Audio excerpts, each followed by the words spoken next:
there was a king who had an ambassador, and he was his most trustworthy ambassador. He told him that I want to send you off to this particular country to represent us. So the ambassador gets ready to leave, and the king says, but before you go, I want to let you know that when you go out there to this country to represent us, make sure you don't make any bets with anybody. Don't take any wages, don't make any bets. So the ambassador says, of course, as you say, my majesty.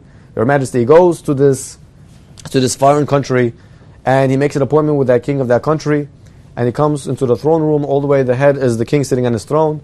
As he's walking up to him, he gets on his knees and he says, I am the representative, the ambassador of this and this country from this cabinet, and I came here to represent my king. So the king of this country looks at the ambassador and he tells him, you're not an ambassador, you're no representative. I know exactly who you are. You're the kitchen boy. You belong in the kitchen. I know who your father is. You're the son of the chef. Go back into the kitchen. He says, I'm sorry, but you must be confusing me for somebody else. I'm the ambassador. Here's my credentials. He says, I don't need your credentials. I know exactly who you are.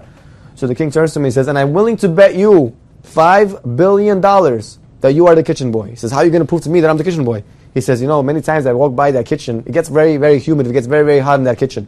And I would notice that once in a while, you would take off your shirt because it gets so hot. And one time I noticed that you have a hunchback. So I bet you that you have a hunchback and you're the kitchen boy and you're the son of the chef.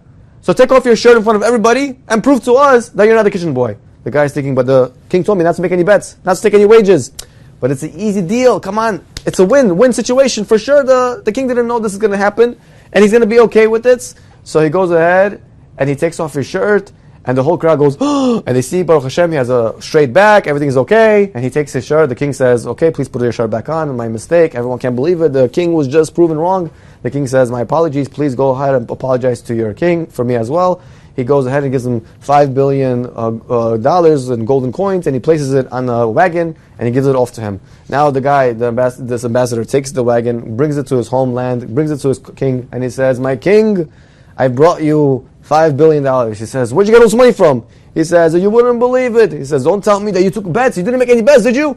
He says, wait, let me finish. I went to this country. The king accused me of being some kitchen boy, and he said that I have a hunchback, and he could prove to me that I'm the kitchen boy, and I took off my shirt in front of everybody. I proved him wrong, and he lost the bet.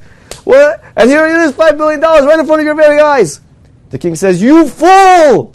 I bet that king $10 billion that he won't be able to take off the shirt off your back. I bet him $10 billion. You thought you won $5 billion. You lost $5 billion. Never negotiate with the Yetzer Hara. Never negotiate with the Satan, with the evil inclination. You think you're going to win? The Yetzer Hara has been here from day one. He knows you better than you know yourself. He knows your psychology. And then he'll try to entice you and bribe you and try to convince you why it's okay to go ahead and perform this sin. And you think, okay, but Hashem didn't really mean it in this particular case. In this situation, it's okay. And then you start to rationalize. And you think, okay, it's just this one time. And then the Yetzer Hara wins in the end. You are going to come out losing. You'll never win from listening to the evil inclination. You only lose. Never take a bet. Never start to rationalize or to take wagers from the Yetzer Hara. You should know the Yetzer Hara is very tricky.